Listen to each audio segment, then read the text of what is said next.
Welcome to today's webinar. The stock markets offer diverse investment instruments tailored to every type of investor: the risk taker, the conservative, the passive, the aggressive, and the balanced.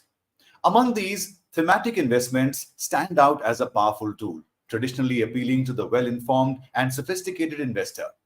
By focusing on specific themes such as technology, sustainability, or demographic shifts, thematic investments allow for targeted exposure to high growth areas. Today, we are diving into the world of thematic investing, spotlighting a historic milestone that occurred just a few weeks ago: the launch of the Nifty EV and New Age Automotive Index on the National Stock Exchange. This revolutionary index is the first of its kind, focusing on electric vehicles and related industries. The index includes companies manufacturing EVs, batteries, and charging infrastructure, offering investors a diversified and strategic entry point. The Indian EV market is projected to grow at a compound annual growth rate, that is a CAGR of 44% from 2020 to 2027, reaching an estimated 6.34 million units by 2027. The Indian government has been proactively promoting EV adoption through schemes like FAME, that is faster adoption and manufacturing of hybrid and electric vehicles, which has allocated 10,000 crore rupees to support EV infrastructure and incentives. Leading companies like Tata Motors, Mahindra Electric, and Ola Electric are making substantial investments in EV technology and production, signaling strong industry support. Additionally, there has been a significant push to develop EV charging infrastructure, with plans to establish over 69,000 charging stations nationwide by 2030. The EV battery market in India alone is expected to be worth over 4 billion US dollars by 2025, highlighting the immense potential for growth and investment opportunities in this sector. To better understand these trends and their implications, we have an esteemed guest today, Mr. Siddharth Srivastava, who is the head ETF products and fund manager, Mirae Asset Investment Managers India Private Limited. Mr. Srivastava will provide an in-depth insights into thematic investments and the EV and new age automotive sectors. I'm Ashish Bhandari, and I'm thrilled to have you all here today. Let's dive into this exciting topic with Mr. Srivastava. Hi, Siddharth. Thank you so much for joining us today. Thank you, Ashish, and thank you for having me on the show. Great. So let me just start with the basic question here. Before we probe EV and the New Age Automotive Index, could you please explain to all of us what are thematic investments and how they are different from traditional investment strategies? So, thematic investing is all about capturing a macro trend. Now, this trend can be as simple as something as consumption, manufacturing, infrastructure, etc. But more recently, can be as disruptive as, let's say, an artificial intelligence theme or a electric vehicle and autonomous vehicle theme or fintech theme, etc. So, thematic investing basically focuses on capturing these trends, which are in a way creating a market of its own or has a character of its own. And typically, the difference between thematic and sectoral investing is very fine. In thematic investing, you cut across market segments and sector to select companies which are participating in that theme.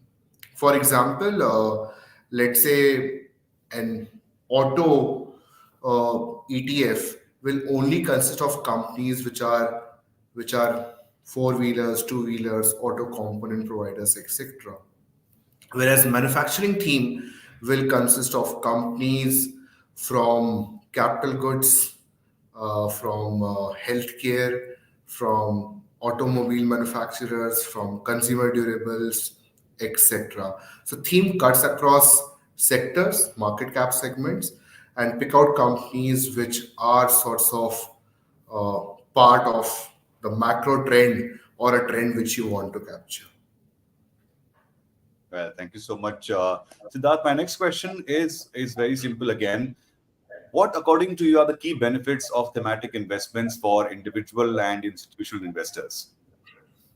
Yeah, so see, first of all, thematic investing gives you an opportunity to target a certain trend or a certain change, right? Which, let's say, a market cap based fund or a market cap based investments like small cap, mid cap, or a large cap will not provide you, right? If you simply wants to, let's say, take advantage of or invest in India consumption story, you have to invest in a consumption fund. If you want to take, let's say, position in India's manufacturing story, take, let's say, a call that I need to invest in companies which are participating in PLI and are participating in this manufacturing push, then you need to invest in a manufacturing fund. So basically, thematic products gives you a tool to invest in a theme or an idea which you are bullish on. Now, typically, uh, while it provides you an opportunity to participate in that idea or trend, your thematic investments forms part of your satellite portfolio. It's not a core allocation. Your core allocation will still be debt, large cap, flexi cap, etc. And your thematic will typically be your satellite portfolio where you are trying to enter at a right time, because it is very essential to enter into a theme at a right time when the story is getting created, right? When the growth journey is about to begin or is in a growth phase, rather than when a theme has matured, because then probably are too late to create any wealth out of it. So all these things are something which attracts people.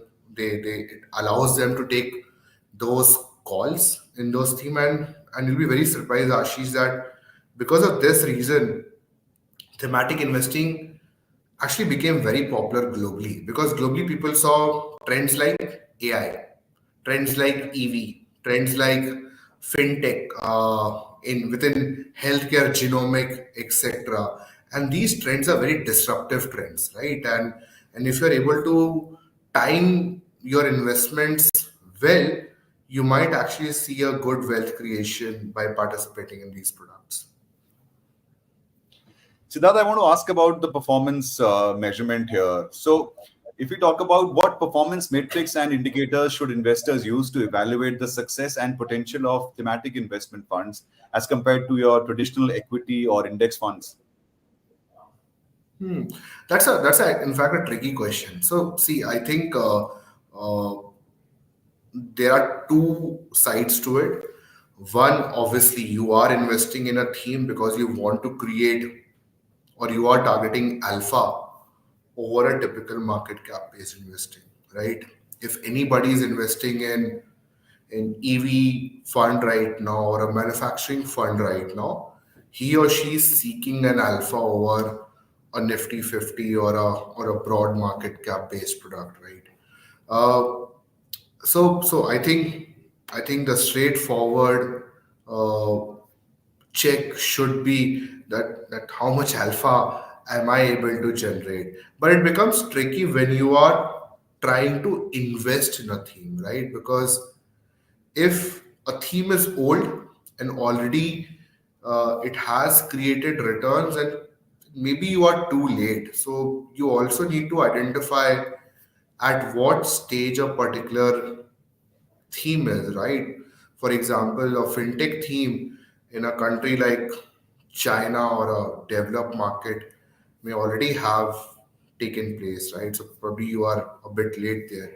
But in certain geographies in India, a theme like EV is pretty new. But if you want to invest in an EV theme based product in, let's say, a Scandinavian country where you are already seeing a significantly higher penetration, then probably you're a bit late. So you not only have to, at the time of investment, look at the potential of a theme, what is the scalability, will it actually have a sustainable market, sustainable disruption, a good scale 5 year, 10 year, 15 year down the line?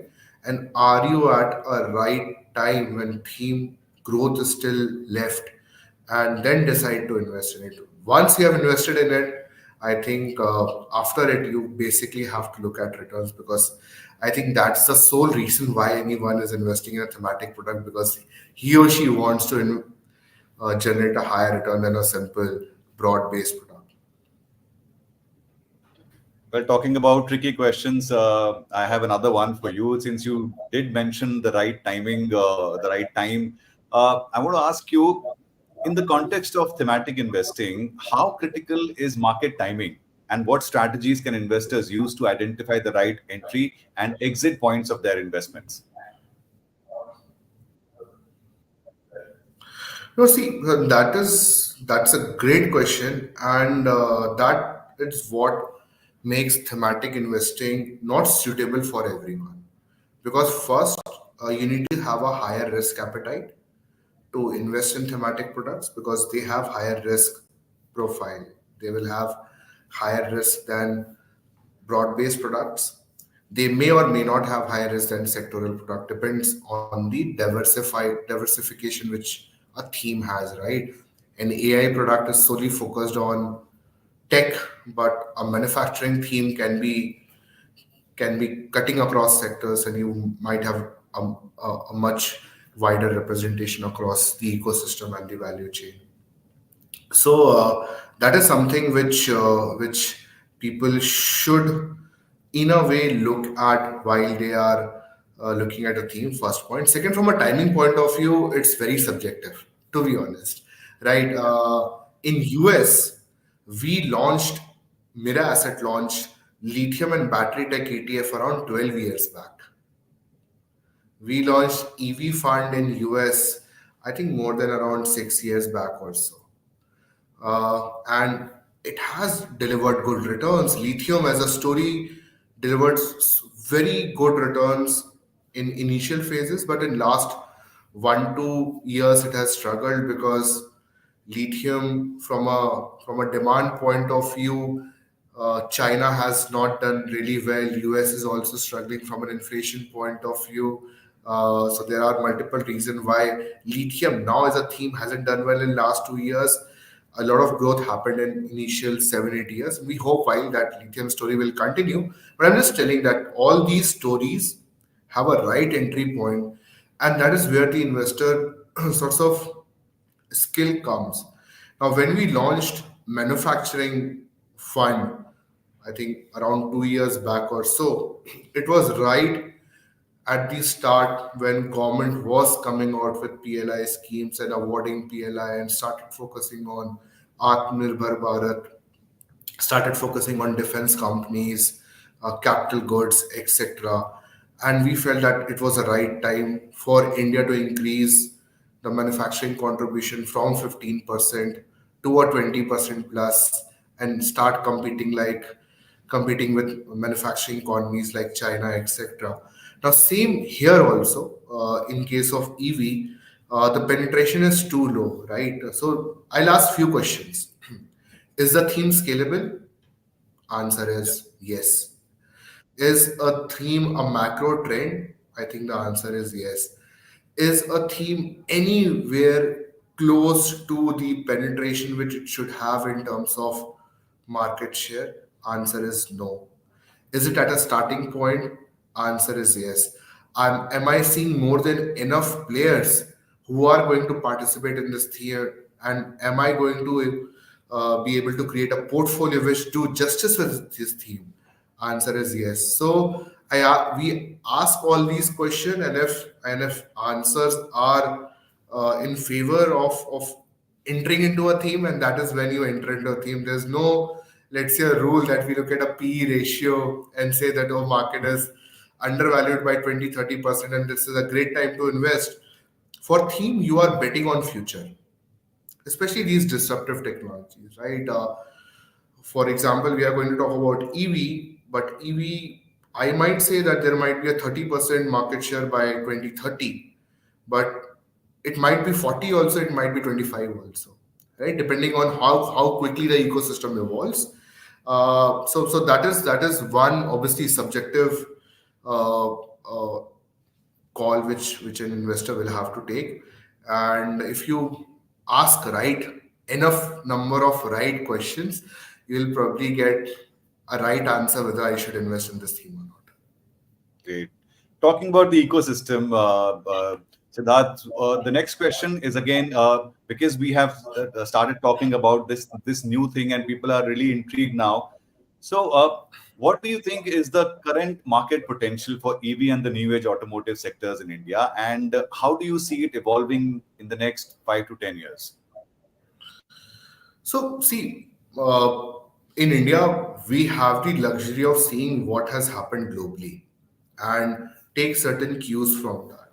If I'm looking at 2023, the market share of EVs, and I'm talking about passenger vehicle sales, in China was more than 30%. If I'm looking at Scandinavian countries like Norway, it's more than 90%. If I'm looking at Germany, it's around 24%. So we are already seeing EV adoption globally in a significant manner. One reason was obviously government push through subsidies, policy measures, etc. But then also one very important thing happened was that the cost of batteries started decreasing, which made EVs more and more affordable to people in general, and people, I think this trend will continue. And government policies, while it will matter, but people will start buying EVs because it makes sense rather than solely being dependent on government measures. And same sort of story I see happening in India right now. Two-wheeler penetration is around, sorry, four-wheeler sales share is roughly around 2%. If we look at two-wheeler space, the market share of EVs is around 5%. If we add two-wheeler, three-wheeler, four-wheelers, and market share of EVs in three-wheelers is substantially higher. If we add all these three, four, and two, three, four-wheelers, the overall share right now is roughly around 8.5%, right? And we see a lot of government push. If you look at government policies, along with defense and along with semiconductor, this is the most targeted manufacturing space by the government. They have a PLI incentive of around 44,000 crores, out of which 18,000 crores is only towards ACC batteries, because India does not have a battery ecosystem. It has already called for investment of around 1.2 lakh crores. Government from a GST point of view, I think probably this is the only segment where they have reduced taxes, especially in high-end discretionary space. They have reduced the EV GST on EVs to 5% compared to 28% of internal combustion engine vehicles. They have reduced GST to 5% for charging station development, etc. They have reduced the custom duty for EV cars. If a foreign player is ready to set up plants in India and invest around $500 million. See, government right now has multiple priorities, right? One is import substitution, right? And an EV segment right now imports a lot of component from Yes. outside. Look at Tata car, battery is from China. Second is employment generation, right? It's a big election story also, employment and unemployment story. Government estimates that EV as a whole will generate around 1 crore direct job and 5 crore direct plus indirect job. Third is government wants to reduce oil bill, which was around $100 billion last year. And maximum culprit, biggest culprit is transport sector, which government wants to obviously reduce dependency via EVs. And lastly, in manufacturing, almost 50% is contributed by automobile segment. In GDP, almost 7.5% is contributed by by the automobile segment. So if government wants to push on exports, push on manufacturing. Automobile is something which they have to focus on. That is why they are focusing a lot on EV. Finally, two more points. It's a long answer, but government itself is targeting 30% market share of EVs in four-wheeler space by 2030. They're targeting even more than 50% or so for commercial vehicles and buses, etc. So there's a significant push by the government. We are now seeing a customer demand also organically, because cars are now actually comparatively much more affordable, right? You have hatchbacks, EV hatchbacks, which are much more affordable than few years back. So all these things I feel that will lead to a good EV adoption. Now, before you ask me why only EV, I'm saying that EV plus hybrid. So let's not pick which one is better, because we get this because the name is EV, but when we are talking about EV, we like EV, we like hybrid. Other fuel cell technologies like hydrogen, etc., will also come up. But all this thing will lead to reduction in ICE vehicle and adoption of all these new age technologies. I think a fair point. If the government wants to progress on the path of Atmanirbhar Bharat, the dependency on these fossil fuels and their expertise in the energy sector will play a big role. Which brings me to my next question. We've talked about what is thematic investment and this new index. Now I want to talk about how. How do I create my portfolio of EV and new age auto component categories, and how do I construct my portfolio there? We have a global fund also which invest in global companies which are in EV ecosystem. That fund is closed now because SEBI is not allowing investment in offshore market right now because of limit restrictions. So we actually sorts of take a lot of inputs from what is happening globally and how investments are done globally in this space. And what we realized is that this is a very unique theme where the entire ecosystem, from the downstream to the midstream to the upstream, every guy, every company, every participant is important. Because you'll be surprised to know that in a cost of an EV car, 35 to 50% is battery cost. Add it to powertrains, add to all these tech components which are being fixed onto the car, add the other stuff, you'll see that battery plus tech components plus auto components, etc., all these are powerful contributors. And if EV has to grow, then the entire ecosystem has to grow. In fact, globally, the more concern is on battery supply rather than the car manufacturing, right? And if you look at performance of companies also, Tesla aside, you'll see lithium and battery companies performing much better, right? And in terms of their importance to the entire EV value chain. So that is how you should look at. You should look at, when it comes to portfolio creation, we look at the entire value chain, because lithium mining, why it is not happening in India, I'm just talking from entire supply chain. Lithium miner is important. The companies who provide chemicals for batteries also important. The actual battery creator is important. The component provider is important. Even Ashish, you look at cars right now; they're so tech filled with every driver assist, lane assist. I mean, you're at times more sorts of surprised at what is in the car than in your phone itself, right? So Absolutely, yeah. yeah, so all those ecosystems are there, and then finally the car manufacturer. So in this portfolio also, we have an NSE has given due importance to all the players in this entire supply chain, because we believe that if and EV as and when gets more and more popular, increases its market share, not just companies like Mahindra's or Tata's, etc., Motors, etc., benefit, but companies which are into or going to manufacture batteries and are going to provide underlying chemicals like a Tata Chemical or a Gujarat Fluoro or a Amar Raja.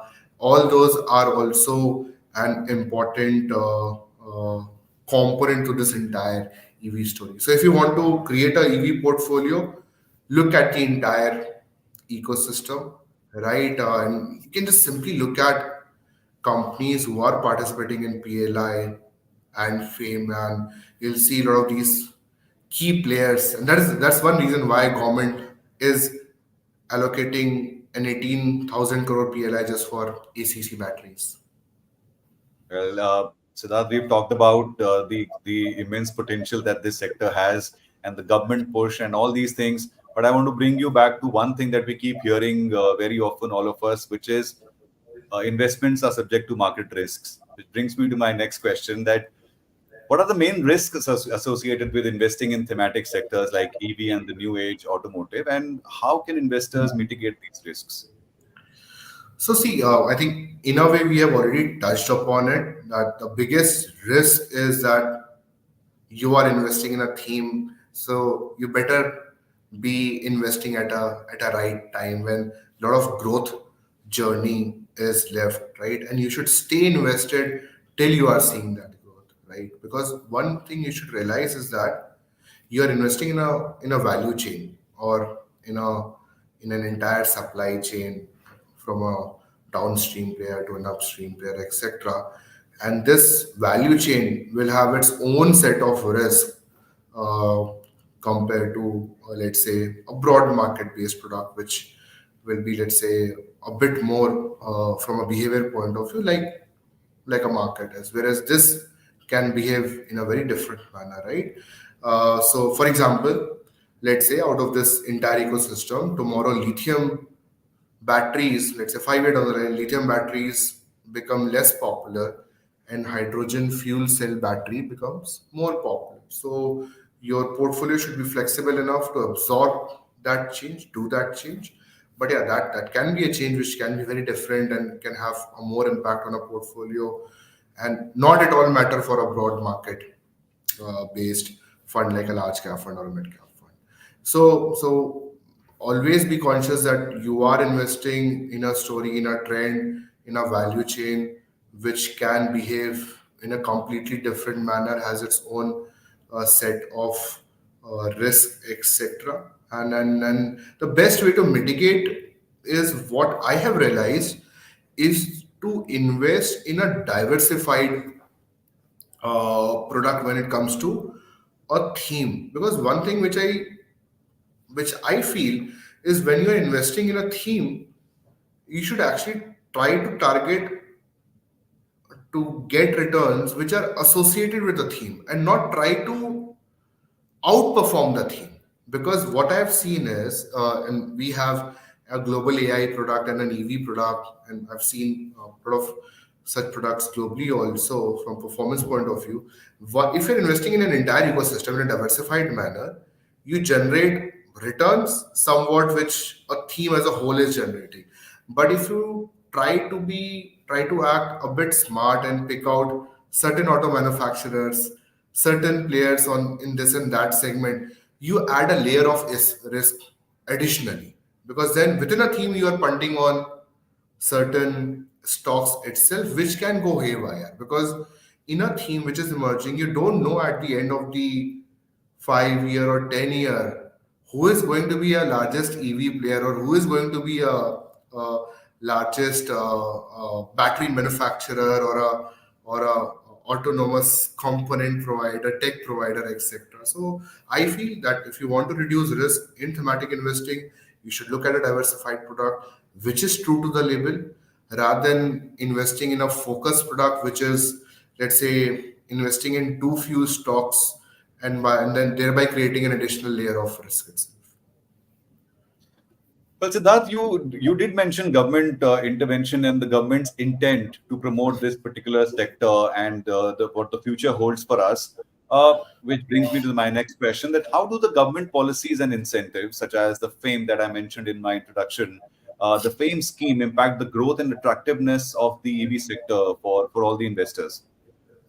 No, it does so. For example, PLI what it does, it incentivizes the output, right? And government is giving 44,000 crores of incentive, out of which 18,000 crores for ECC batteries for output which you generate under a given, let's say for ACC batteries or auto components, etc. So it's based on results, right? It's based on output, and that is incentivized. And we are seeing significant amount of participation. Just look at in PLI phase one for ACC batteries, which companies participate, and look at the good response which people or companies have given to phase two auction call also in ACC battery PLI space. And across, we are seeing good uh, sorts of interest by companies, not only from automobile space but also from other segments as well. Mentioned few chemical companies. You see Reliance participating in PLI, etc. for battery manufacturing. You have other guys also doing the same. So you government incentive just pushes more participants in this space, and I think that is something which will benefit the country, because this is, I think, one very unique theme. Because if you ask me, out of all the disruptions which are happening globally, bitcoins, cryptos, etc., which are the two trends which will happen?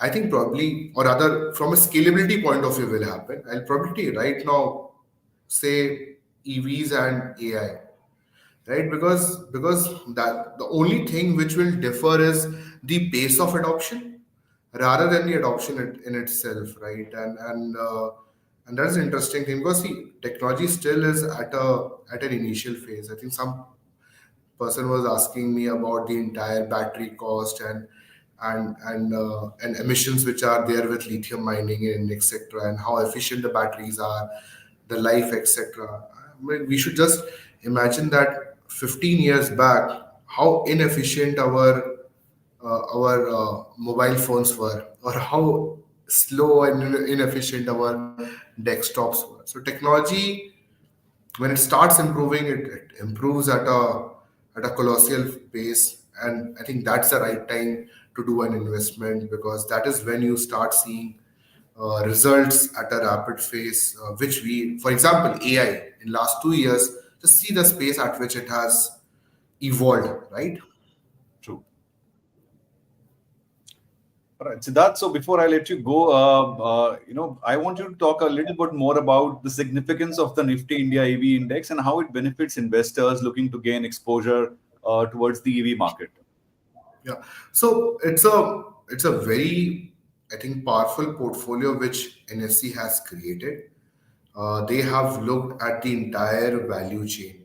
So they have not just focused on automobile manufacturers and auto component providers, but the entire ecosystem, from the downstream guys to midstream to upstream. So the way they have done is that they have bucketed the entire thing. So first bucket is automobile manufacturer. So any company which has live products in this space, they have selected those. They have also selected all the companies which are part of PLI in ACC battery space, or are putting capex to develop battery manufacturing plant. So all the companies from A and B are going to get selected. So all the car manufacturers, automobile manufacturers, and the battery manufacturers. Then they have defined multiple buckets, which is raw material providers, which are like chemical companies like Tata Chem, Gujarat Fluoro, etc., Himadri Speciality, etc. And then you have uh, uh, another bucket which is of auto component providers, and then you have tech providers, for example, which are building these ADAS systems, car connectivity software, etc., automation softwares, etc., for vehicles. Those tech providers, and lastly, you have companies which are participating in PLI and FAME. And out of these bucket, from each of them, they are going to pick top 5 companies based on market cap. So you have all the guys from automobile manufacturers and battery providers, and then you have top 5 from each of these remaining buckets of component providers, tech providers, raw material providers, and participants in FAME and PLI. So it's a well diversified portfolio of 33 stocks. Good thing also which we have done is that they have capped automobile manufacturers at 40% in terms of weightage. So your 60% is towards the other guys, and out of which also roughly 25 to 27% weightage is towards non-auto guys, neither towards automobile manufacturers or towards the component provider. It is towards chemical, IT guys, etc. So a well distributed portfolio which is focused on the entire ecosystem, reasonable weight distribution so that you don't have chunky or only allocations uh, to uh, auto sector, but you have also representation from other sectors as well.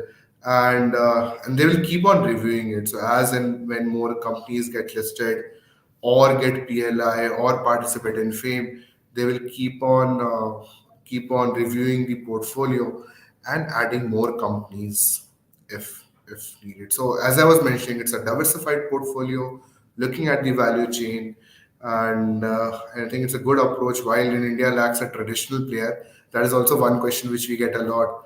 But see, if you are finding traditional players who are serious enough for a particular disruption, I think that's good thing also, right? In AI, again, I'm just drawing parallel. The leaders are Microsoft, Google, etc., right? So if you have traditional players who are serious in this space, I think that is what we have in this particular portfolio. Well, exciting times ahead for all of us who have the risk appetite and who want to have a diversified portfolio through this new index. Well, on that note, it is time to conclude this enlightening session, and I'm confident our viewers have gained valuable insights into thematic investments. The journey of the automobile industry in the stock markets, which began with Hindustan Motors being listed on the BSE in 1951, has now reached an incredible milestone with the launch of this Nifty EV and New Age Automotive Thematic Index. This new edition presents investors with another promising sunrise sector to explore and invest in, making a new era in the thematic investing. Thank you so much, Siddharth, for this enlightening session. This is Ashish signing off. Here's to a future filled with exciting investment opportunities and continued growth in the thematic investment space. Thank you so much. Goodbye.